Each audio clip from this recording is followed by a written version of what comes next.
Greetings, dear ones. I'm KRYON of Magnetic Service. It's a land of discovery. Indeed, the more you hear from those who are experts who have studied for years to tell you about this land, the more impressed, hopefully, that you are. But not only what has been discovered, but what lays beneath the sand for future discovery. This is a short little meditation and channeling, which I will call Discovery of Self. And we're going to do a number of channels regarding this. And so we start simple. We start simple.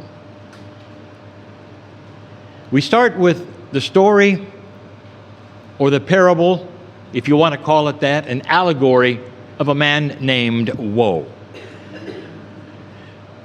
And we use this constantly as an example, always metaphoric for a truism, for a truth. Woe is not a man or a woman, even though I identified him as a man, because there is no in-between in humanity. So we will call him a woe man. He can be either gender. You choose. Woe is in a mysterious place, mysterious to you, but not to him. He's grown up, where everyone has to walk through sand. There's about a meter of it everywhere you go. Now this is Woe's normal, absolutely his normal. He grew up with this. He was born with it. His mother and father, his grandfathers, they all had to slog through sand anywhere they went. And they got used to it. It was difficult. They couldn't go very fast. But this was the norm of Woe. He went to his sand church, where they slogged through sand and they talked about the Creator who created them and the sand. He did all the things that you might think in any culture you do. He went to the sand store for groceries, all the things. There were sand complainers. There were sand people that he loved to be with, but it was a world of sand. Everything rotated around sand. And as the story goes, he met a group of people. He started with one who invited him to see others, and they were very odd, these people. You see, he observed that the sand retreated from them everywhere they walked. It was so strange, he really didn't want to associate with them. Not much. But he couldn't help seeing who they were and what they could do. And what he observed the most was that they were happy. They were happier than he was because they didn't have the sand to slog through. But it was so unusual because it was not normal. It wasn't right. Something was wrong. Indeed, he went to his spiritual advisors who warned him, don't go near them. You see what they're doing? They're using magic. And magic is evil. You don't want to associate with those people. Now here's where we stop. And just for a moment, identify the metaphor as though you didn't already get it. The sand is consciousness. And in this story, a consciousness is low. It's hard to go through. This is a consciousness this planet has experienced forever, for eons, since the beginning of humanity, you might say, or since the recorded history, you might say. There is a saying that history repeats itself. And you can see that because after every war, there's another war. There's a moment of rest and another war. What you study, even in the ancient times, are warring. One wants the resources of another, so there's a war. And you see who is involved and what they do and the names of the conquerors, and you see what they have done. But you may be oppressed or not with the fact that it never ends. There's always war. That is a low consciousness planet, slogging through the sands where they cannot be free of this and so many other things that identify them as humans. You might even call it human nature. Here's what we've taught for 32 years. There's coming a time when that human nature will change. There's coming a time when this planet will look at itself and decide it will not have another war. Dear ones, you are on the cusp of that, if you haven't seen it yet. On the cusp of that. And maybe it took one for you to see the reaction of the others. Woe stands there and has seen others with a higher consciousness, because the sand of low energy retreats from all of them wherever they walk. He has been warned that they are not correct, they're not accurate, and it could not be from God. And yet he is attracted to it. This is the premise we have given for 30 years. That God of love, loves you so much that along the way He'll give you opportunities to look. She will give you opportunities to look. Almost like, made you look. Almost like a joke, made you look. And you have that free choice to look or not, to believe those around you or not. When you see something so unusual, filled with love or joy, or that is so different, it's attractive. And that's where we stop the parable.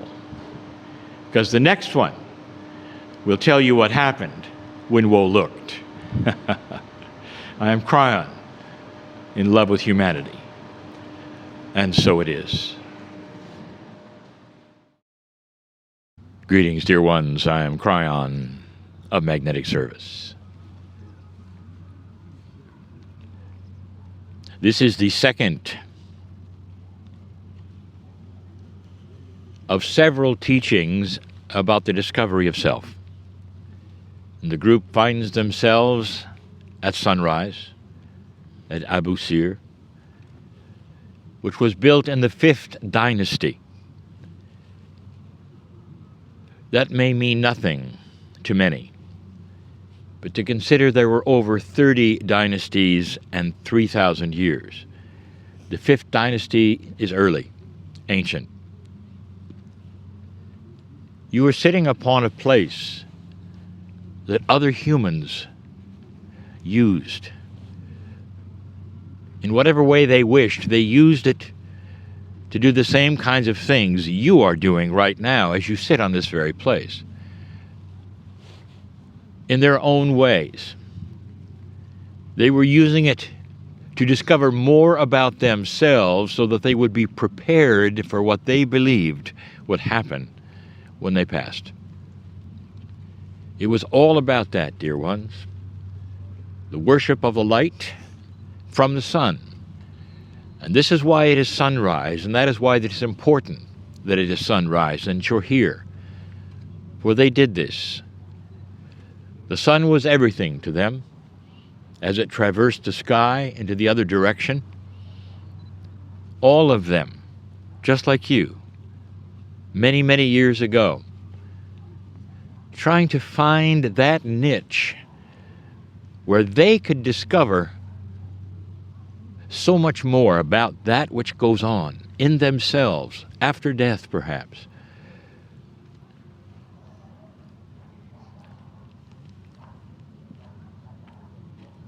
There was a story of woe that we were giving, and in this story we had him bogged down by sand, walking around as a metaphor for an old energy, and we told you that. This series, called Discovery of Self, may not mean much to many who look at themselves and say, I am aware of who I am. So there's nothing to discover here, KRYON. I've been around a while. and I know myself, and I know all about myself. So I would say to you, so you are one of those who knows everything.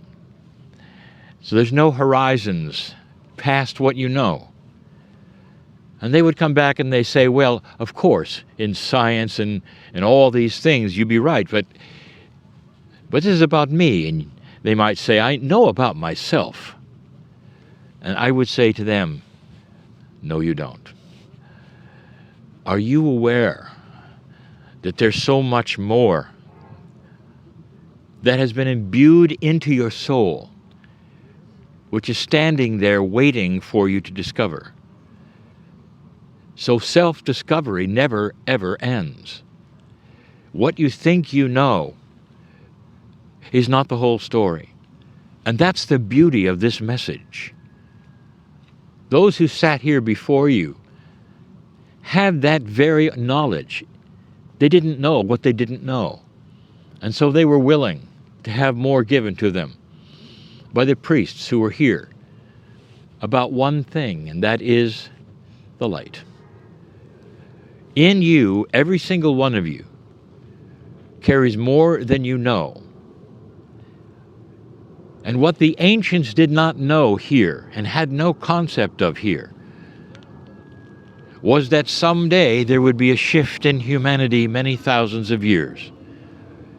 And that shift of humanity would create something within them, the humans, that would allow them not to just see the light, but to create light.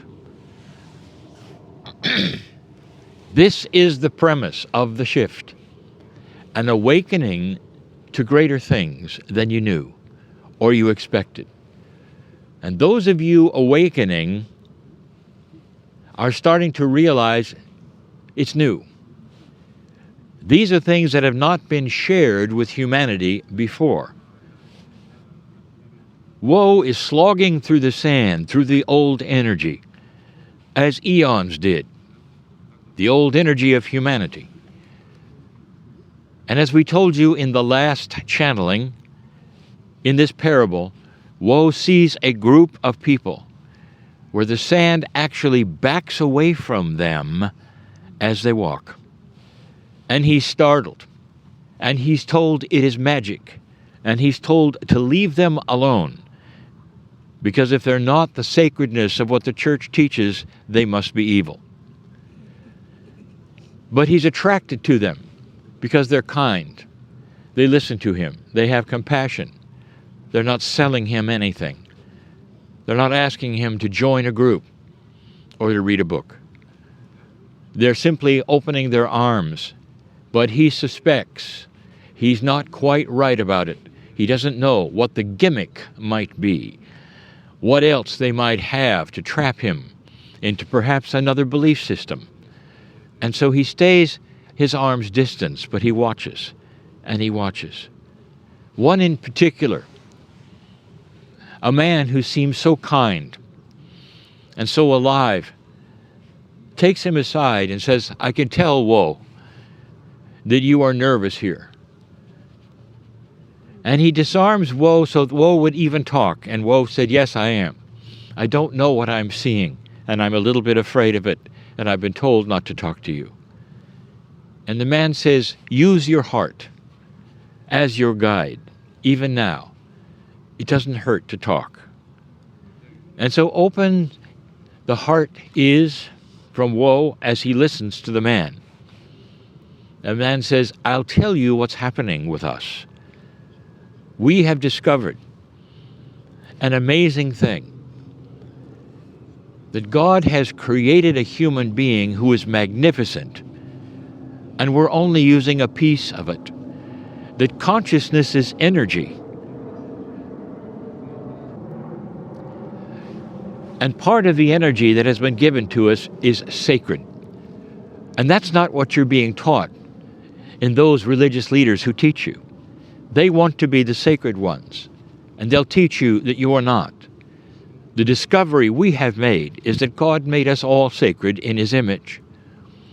And we can do something that no one ever thought we could do. There is something called the field. And that is a field of other energy called consciousness of humanity. And it always is available, and it sits there waiting to be discovered and used. Think of it this way. Everything that's happening on the earth regarding consciousness is available because it's being thought of. Especially those things that may be troublesome, that you call chance. Whoa, I am telling you that there is no such thing truly as chance when it comes to consciousness.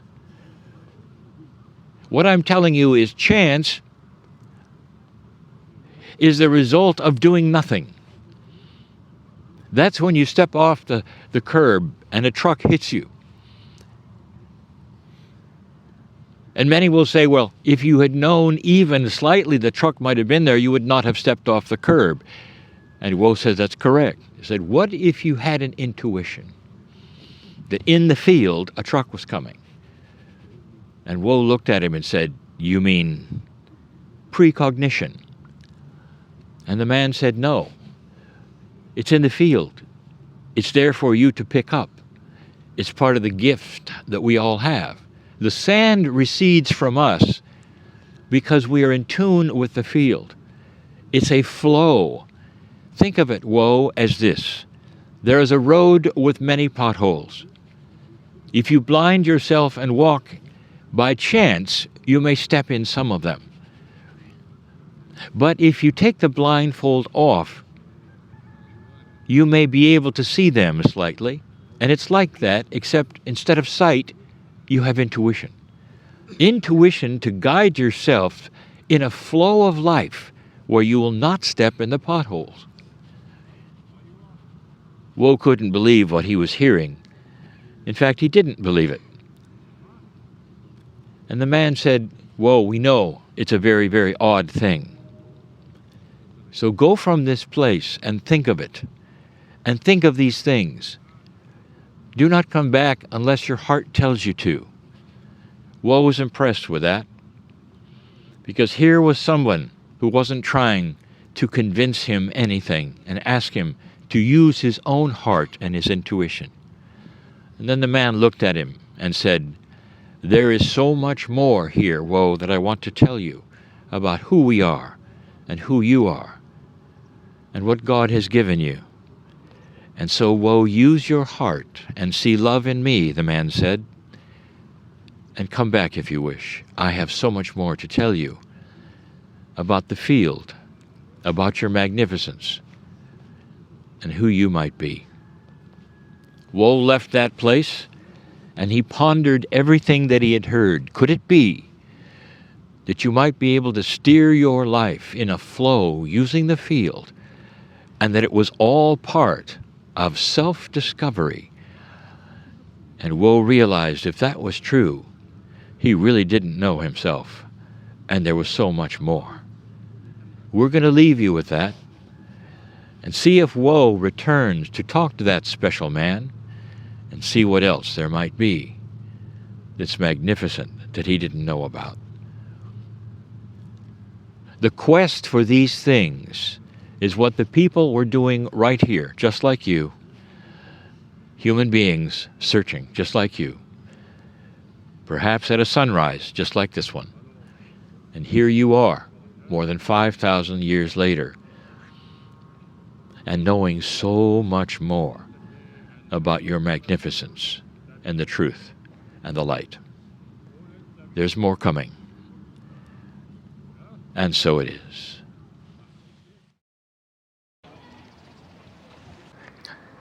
Greetings, dear ones. I am KRYON of Magnetic Service. So again, we find ourselves next to the Grand Lady. How many of you feel that this, the largest statue in the world, is feminine? It is designed to be, even though perhaps they don't say so. The great defender, the thing that they put to scare those who would be part of wanting to deface the area or even coming into the area, a ferocious defender. We're going to talk about that. It's mysterious, they say. What's mysterious about something that has been examined for dozens of years with the most sophisticated equipment? They know what is under it, around it, through it. That's all been discovered. Pasted up many, many times. Restored over and over. There's no secret to what's under it or in it. Then why is it so mysterious? Let me tell you that in just a moment. I will again say something that the historians will not agree with. Not yet. When I give you these kinds of things, it's because I know what's buried under the sand. And that sometimes will reveal for you what I'm going to tell you. I've sat here 2 other times and I've said, this Sphinx is far older than they give it credit for. And the historians will say, no, it happened at the same time the pyramids did, and it does this and it does that. And so therefore, it's not that old. Let me give you something that's perceptual. What if the pyramids were older than they thought? Does that make a difference? It does. Not everything here is as it seems. What is the attraction here? Why is it so mysterious? We'll talk about that in a moment. But let's go to something that I believe you will discover. It has the wrong head. This was meant for defense. In other words, a statue, a sphinx that protects. It protects. It's ferocious, dear ones. It has often the head of a lion or a ram. Ferocious. There are even stories that it will eat you if you don't do something correctly. This is a protector. Now when you see it and you look at your pictures, how ferocious does it look to you? This head is of a pharaoh. Now the Egyptians were renowned for something, and that is kings and pharaohs wanted to put their image everywhere. This is the image of a pharaoh. Not unusual for a man to be on a sphinx, but it's unusual to be on this one. It's out of proportion. You might look at it more carefully, and although it has been explained in many ways, in many tries, the head is a different color. The head doesn't have the same erosion the rest of the body does. They will tell you the head was sticking out of the sand, and the rest of the Sphinx was covered up for years. Now that's just the opposite of having it eroded less. It should be eroded more. They will tell you that it was painted a color, and that's what you're seeing, why it's a different color through the erosion process. If you know what the Egyptians did, and you see what the Egyptians did, they didn't make a giant statue like this and only paint the head. That doesn't make sense. It's the wrong head. It's the head of a pharaoh who wanted to be known and have his head on the Sphinx. Not a ferocious one, but he then becomes the protector. And already you have heard what pharaohs wanted to do, especially those who wanted to be the king of the north and the south. They are guardians. They are protectors for their people. And so that is his face. And that's what they did. They are stone experts, dear ones. But even those who look upon it who are not experts scratch their head just a little and say, it doesn't seem to go with the body. Mysterious. What is mysterious? Let's go to our parable of woe, the third installment, where woe has just heard someone talk about the power of consciousness. Woe is starting to understand. As he slogs through the sand in this parable, listen to the other two, that he found those where the sand retreated from them. And he met a man who started to explain about how you could control your reality. And woe started to understand a little and not understand a little. But the man told him it's because consciousness is energy. And it's about not controlling chance, but being in the right place at the right time. That you can imbue consciousness into places and things. Back to the Sphinx. It's mysterious because everyone who can sense energy in a profound way has stood where you are today and said, there's something else here. Famous channels written in books have written about things that may be buried under it or around it, because that's how it seemed to them. But that is a metaphor, dear ones, for the consciousness that may have been imbued into it by an ancient race that understood consciousness is energy. What if it was imbued into consciousness that would frighten and scare, because that is its purpose. It's a sphinx. Consciousness is energy. That has only been discovered in the last 25 years as a validated thing. But that's you, dear ones. What do you think the ancients knew that you have rediscovered? There is so much. All around Egypt you find traces and evidences of some very sophisticated healing techniques, sound techniques, chemistry. Where did the word chemistry come from? Egyptian. Now the Greeks may argue, but it was Egyptian. And in this it tells you perhaps they had chemistry. What if they had the chemistry to etch stone? Have you ever thought of that? Would that explain some preciseness that is today head-scratching by those who don't give any credit to an ancient race understanding what you have discovered? Dear ones, you are rediscovering an entire amount of things. Even electricity may have been discovered in its basic form, in its basic way.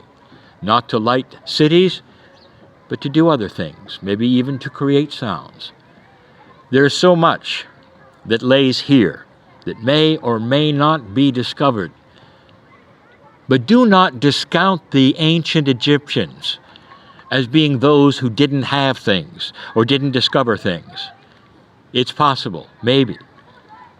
They knew more than you know about consciousness. In this spot, there are things to feel. There has been much go on here before it was ever uncovered in the sand. And it may have to do with what you feel here that has nothing really to do with the dimensions of the statue or even its wrong head. Woe made another visit to the man who would discuss changing his reality through his consciousness, through the way he thinks. Warned again by those sacred ones that he trusted, his spiritual leaders, the sand spiritualists, said, stay away from those people who seem to be able to walk unencumbered by the sand. He met the man again, and he said, let me get this straight. You said that we could change that which is chance and reality, and we can move things. And the man said, no, Woe, I didn't say that. I said, you have the consciousness through intuition to be in the right place at the right time. That's what the field does for you. But there's more, Woe. Woe, consciousness, that how you feel, that is what you are. What your brain thinks and does has energy. But it's not just about thinking, Woe. There's something else you should know. And Woe was all ears. It's the how-to. How does this happen, Woe? What can you do to be like us, Woe? And Woe was listening, and he didn't expect the answer. Woe, here is the beginning of how you can accomplish these things.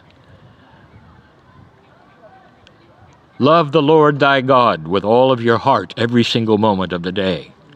When you're asleep, love God with every moment, even that which you don't think that you can. Make that which is God who made you in his image everything to you. Understand and be devoted to the fact that there is nothing that you appear to look at that was made by men. It was all God.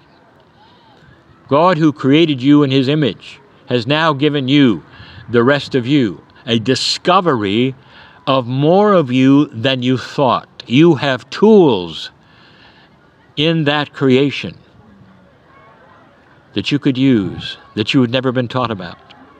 You've always been taught that you were hobbled, and that if you wanted help or you wanted to do things that you see us do, you had to have permission. You had to go to a building. You had to worship. You had to do certain kinds of things to be in the grace of that which created you. This Creator loves you, knows who you are and what you're thinking right now, whoa, and whether you believe this or not.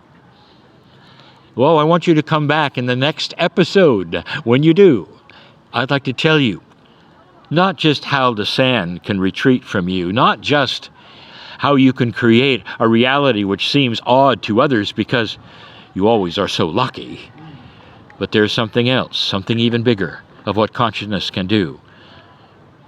But it requires dedication, understanding that God is more than you were ever taught, and that God lives inside you and is part of you and is ready for you to discover the rest of yourself.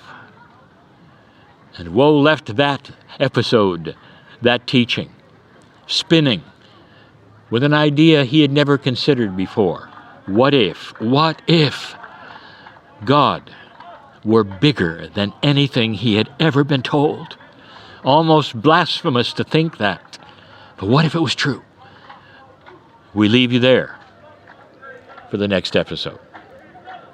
I'm crying in love with humanity, sitting with you at that grand lady who is the protector of the valley. This is a valley, dear ones, if you take a look at where the Nile used to be and where the sand used to be. And so it is. That we are all awakening to, and remembering again who we really are. Greetings, dear ones. I am KRYON of Magnetic Service. We continue the story of woe in a parable that will continue in many installments as the discovery of self. The group finds themselves, of course, still in Egypt, this time on the Nile, on Elephantine Island.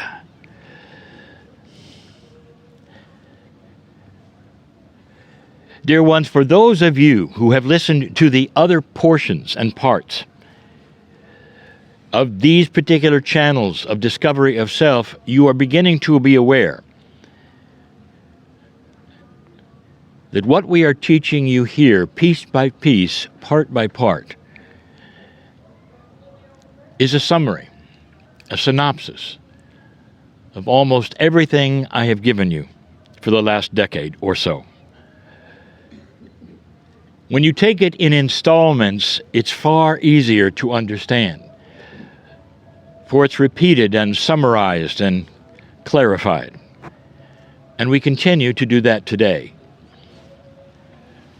The woe man, called Woe, has made an important discovery in his life. He found some who are not disturbed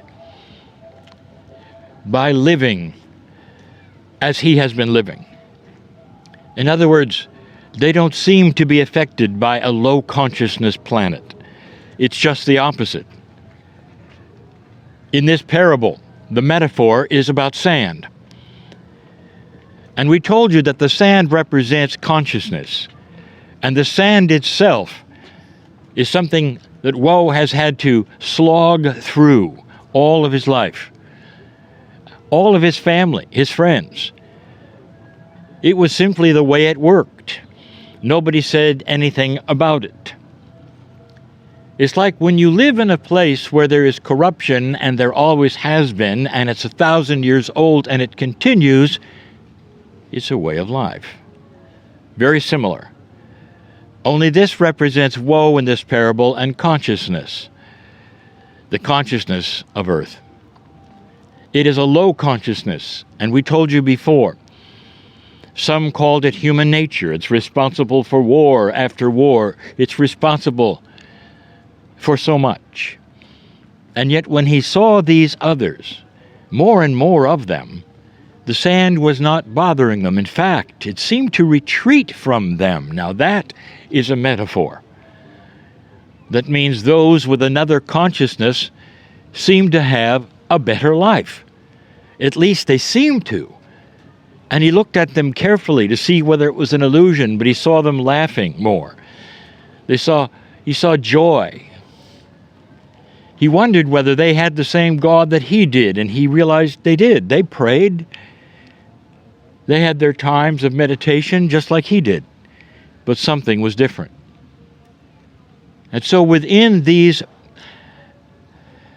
times we've had together, these teaching times, he met a man that represented those who seemed not to have the dark consciousness of the depth of sand that he did. And that man started to explain what it was that he was seeing, perhaps how to achieve it. Woe was still wary, because in his particular situation, in his culture, there was always someone trying to sell him something, and he didn't want to be tricked. The man never told him to come back. In fact, the last time the man said, "Go from here and come back only if your heart says to." Woe liked that. He felt love from this man, even for Woe, who he didn't even know. Woe went back to the man to ask him more about this whole idea of the field, of perhaps creating another reality. The man had given him 2 examples, and yet Woe was still confused. How can someone change chance? The man had told him it's like a road with potholes, and intuition guides you around them. So you're not changing chance, you're simply shining a light and being able to avoid the potholes. But he wanted more. And so he went back to talk to the man. The man greeted Woe with love and said, "I expected you back, Woe. Thank you. What is it you would like to know?" And Woe said, "Please, I want to know more about what you call the field." And so the man began to tell Woe a grand truth that I will tell you today in a different way. My partner has taught, and you know, that consciousness has now been seen as energy. Not by everyone, dear ones. You will not have that taught in the colleges yet, the universities yet. But eventually it will filter down to that when enough experiments have been made. But it's profound energy. And so the man started to explain to Woe about the sand, a darker energy, an energy that was what you call lower. Now, the whole idea of lower and higher is a perception, dear ones, and you use it all the time to represent dark and light. So we'll continue. A lower energy. How long have you had that on the earth? Woe wanted to know, how long have we had this lower energy? And the man said, since the beginning, Woe.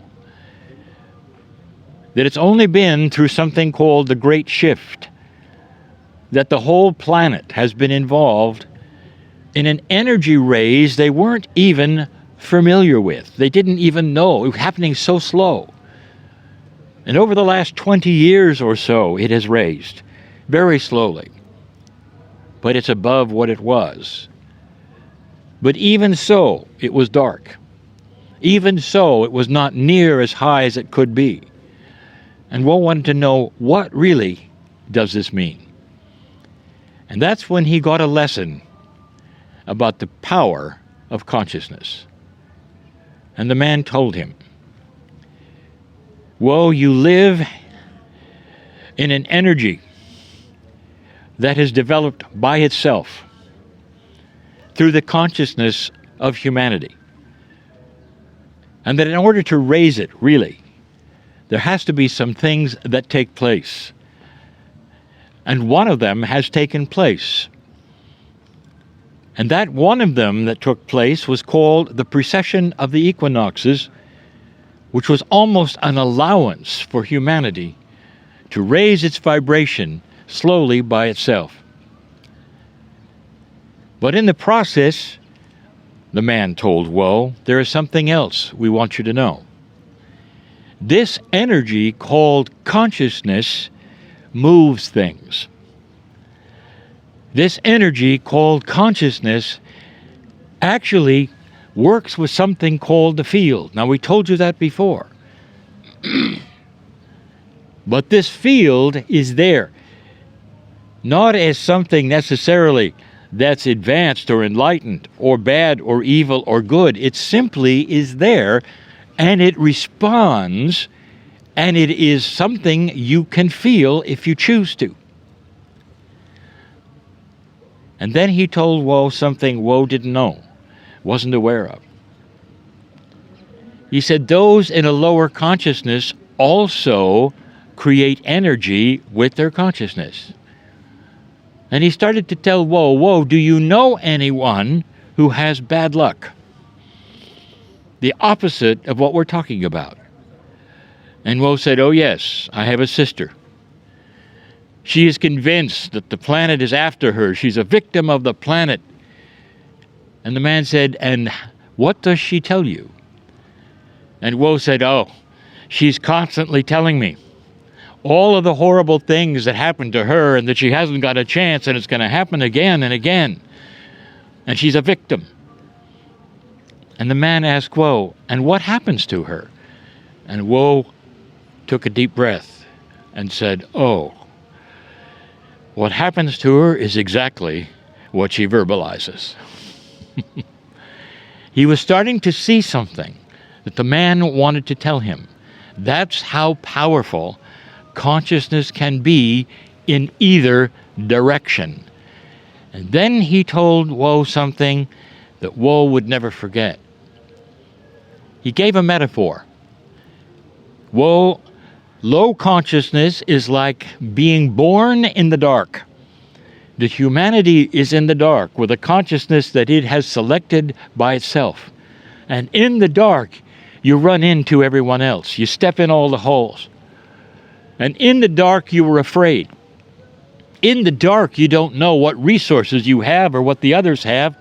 But in the dark, war is created.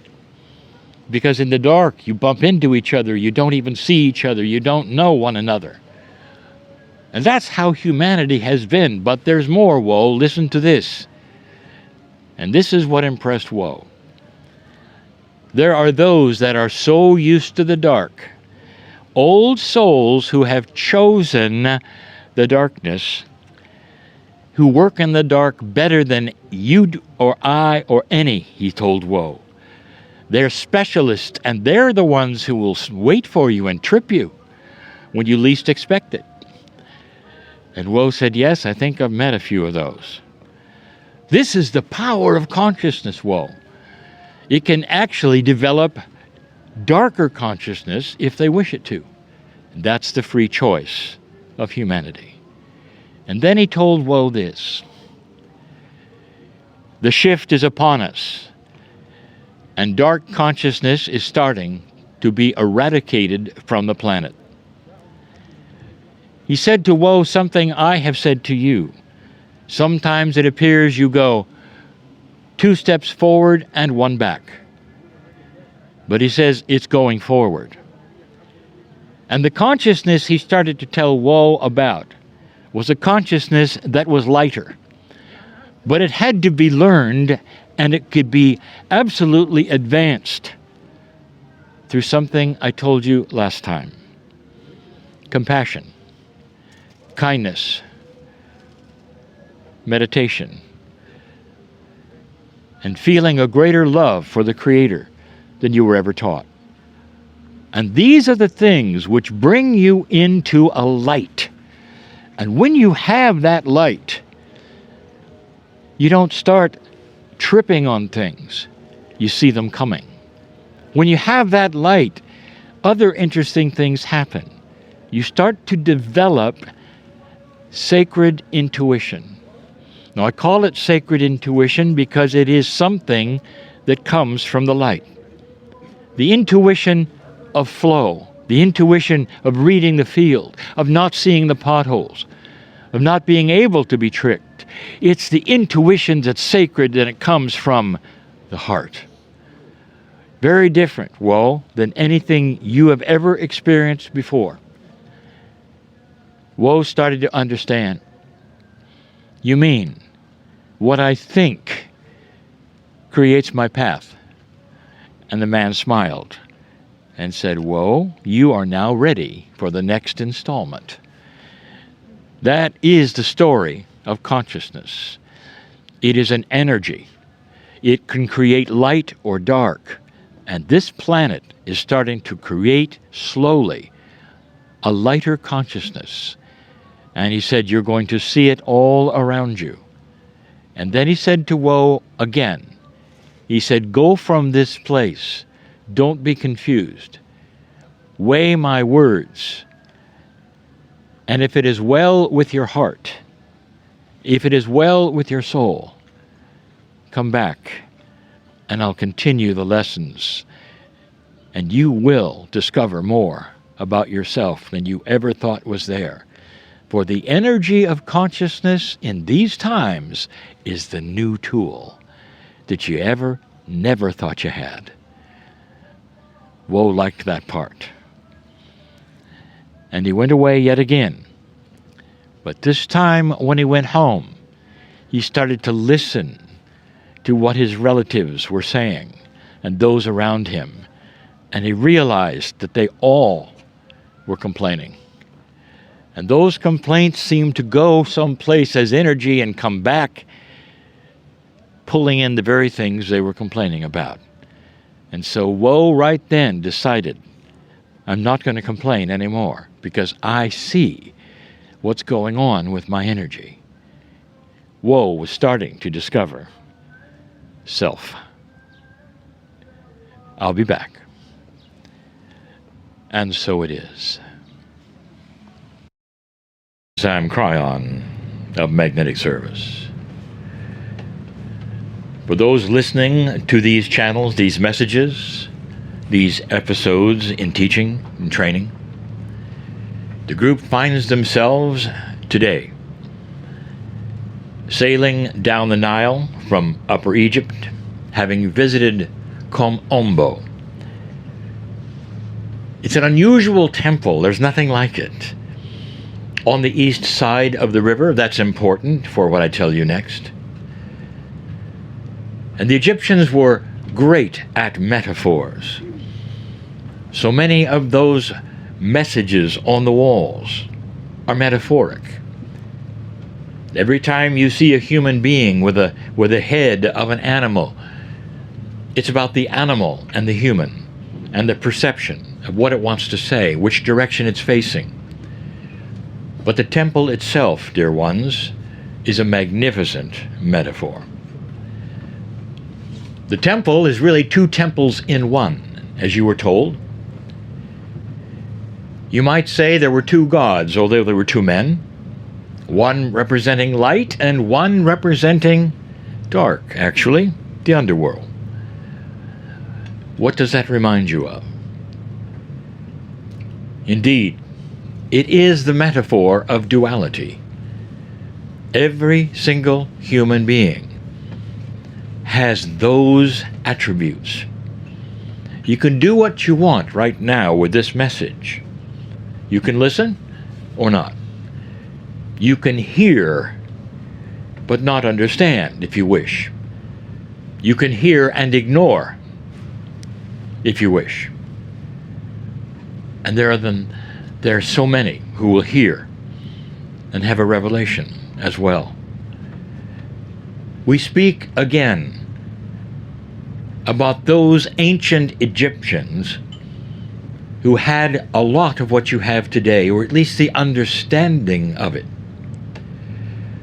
Let's discuss something you may have seen. Each guide showed you the healing corridor, the rooms. Here it was, a place where they could heal those, and you could see on the walls some of the things they wanted you to see. And what were those? Some of the methodology they used, indeed. Some of the surgical instruments.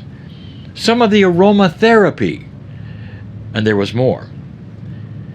What is very difficult to show on the walls, but there are some indicators, is what they did with frequency, with sound. One study I have not seen, my partner would tell you, and he will say the study of sound with the Egyptians on resonance of chambers, of sarcophaguses. There are things there have yet to be studied, notated, and tested. What is the frequency resonance of the king's chamber? There is one. Do some of the sarcophaguses produced in some of the dynasties ring with a certain resonance? All of them. And the answer is yes. They believed resonant frequencies and sound were important, not just in healing, but in the trip to the afterlife. Wait for that. Someone will discover it, or at least think about that. Hasn't been much yet, but there could be. Perhaps those who listen to this would be interested. But you saw something else, dear ones. On the back wall, with all the instruments, was an actual depiction of what you would call the scales of justice, with a pole and the two weighing devices suspended, balanced. And if you've been paying attention, you would say, well, I know what those are, because when you pass to the afterlife, your heart is weighed. And your heart must be light, as judged by your deeds and who you are, what you've done. And that's what that means, except it's in the wrong place. That's what you would find on the walls of a tomb, dear ones. That's the afterlife, dear ones. This was a temple. So what could those scales mean? Well, perhaps they mean the duality I spoke of. And yet they were right next to the etchings of the healing instruments that they used. I will say it again. Egyptians knew chemistry. That was a depiction of weighing certain substances to be mixed into the cauldron for medicine. They understood more than you know about medicine, about some of the plants perhaps that are on the Nile, that they could mix in with other plants and what you would call healing, magic would happen. They were so gifted in the soil to have the richness of the ages. So many of the trees, so many of the plants were all there, and they had thousands of years to develop it. And dear ones, they did. You got to see so much today that would aim you and your perception perhaps toward another idea. They knew a lot more than any historian is giving them credit for. And so in our story of woe, he's about to have a discovery. He's about to learn a lot more than even he thought he would know. And he learns it from this man, this guide, this teacher who he met, who starts to explain energy. energy of consciousness, something that is not taught even today, and that is why I am teaching it. A precursor, perhaps, to some day where you'll be able to see actual thoughts and their patterns and the magnificence of a multidimensional attribute you don't expect from consciousness, but it's there. There are pieces and parts of your body, dear ones, that resound and have a resonance to consciousness. He sits in front of his teacher, and the teacher says, "Whoa, welcome back." And Woe said, "I cannot stay away, because what you're telling me starts to make sense to me, and then I'm starting to use it. I'm actually feeling better." Woe tells the man, he said, "I went home after the last teaching, and I listened for the first time to the subjects of the things that my family and my friends were saying. And almost all of them had a negative spin. And I never realized that before.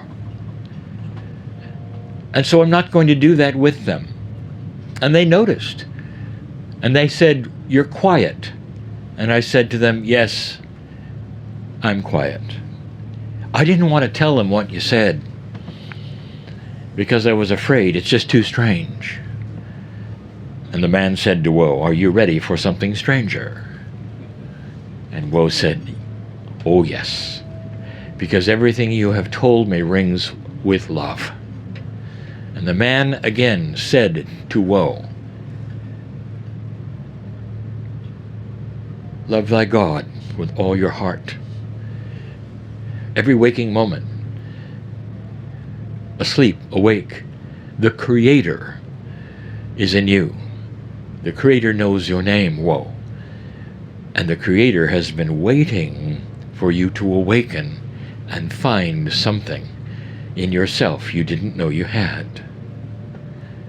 And then the man did an explanation to Woe of something Woe had no idea about. And the man said, "Woe, let's talk about the energy of consciousness and your body." Now this struck Woe as strange, because we were talking about changing reality a moment ago and having the light turned on in the darkness a moment ago in other teachings, and now he wants to talk about my body, Woe says. "What is it? Tell me." And here's what the man told Woe. "Every cell of your body, Woe, is an energy receptor. The cells do what they're supposed to do. That is their task. It's simple chemistry. And if you leave them alone and never give them any energy at all of anything, they'll work just fine. Except they don't work very well. They have a default. And what that means is, if left alone, the body will do whatever it wants. If left alone, the body will age accordingly to a system of consciousness that is of the whole. In other words, a low consciousness population will often have an aging schedule, and everyone pretty much matches the schedule. That's the default. It's what you expect. It's what your doctors say is your average lifespan. And Woe looked at the man and said, "What is he going to say next? What could he say next?" And then the man looked at Woe and said, "But if you apply the energy of consciousness to your cellular structure, you can do several things. And this teaching will be about one of them. Perhaps the one nobody will believe. Woe, your cells are all designed to rejuvenate, all of them." Woe had heard this, he knew this, but some, he was told, don't rejuvenate, others do. And the man said, "All of them do. in their own ways. That will be discovered. Even your nerves, even your brain, they all do. Your skin does, you see it. You see it when you injure yourself and you heal up in a matter of days or weeks. It rejuvenates. Every single cell is designed to rejuvenate. However, the default is it doesn't do it well. And therefore, the average age of humanity is stuck. It's stuck in default mode. Whoa. However, if you were to send your cellular structure the energy of consciousness and an instruction set, it wouldn't age as much. Woe was interested. He'd never heard anything like this. You're going to send energy to your cellular structure. Well, they are receptors of energy, and all cells have a multidimensional portion. It comes from a multidimensional DNA, proven. You wouldn't have quantum biologists if you didn't have DNA that had some form of multidimensionality. And that is the receptor of the energy of consciousness. Well, here are your instructions today. Go back. And every day, tell your cells to start using. Not to schedule the telomeres to shorten as much. Tell them and visualize that which is the rejuvenation process to be more efficient. That is the energy that then will start happening. And the result you will not see immediately. But over a period of time, you'll see it in yourself and in your comparison to others. I'd like to tell you, your design is to rejuvenate efficiently and have a lifespan of well over 100 years. That is how your body is designed. But that's not what's happening, because very few humans know the secret. The cells sit there waiting for instructions, and if they never receive them, they'll simply do what they choose. Now that's for tomorrow, but today I want to send you away with a lighter heart, knowing that you can control your own aging. Woe left this man who seemed to appear every time he was in that place with the others that he saw where the sand didn't touch them as much. And he was learning so much, and every single thing he learned was absolutely brand new. Was never told him with any spiritual source, any doctor. Could it be? Woe said, everything else so far has worked.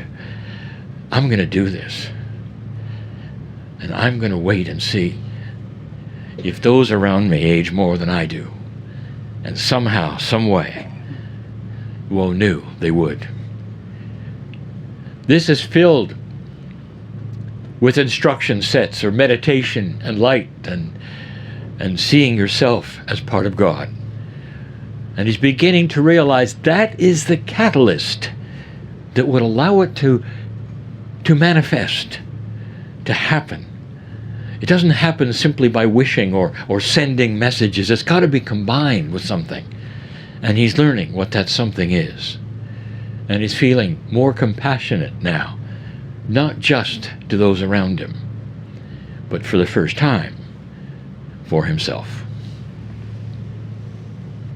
I'm KRYON, in love with humanity, telling you about a discovery for every single one of you who listens to this, the truth of how it could be. And so it is.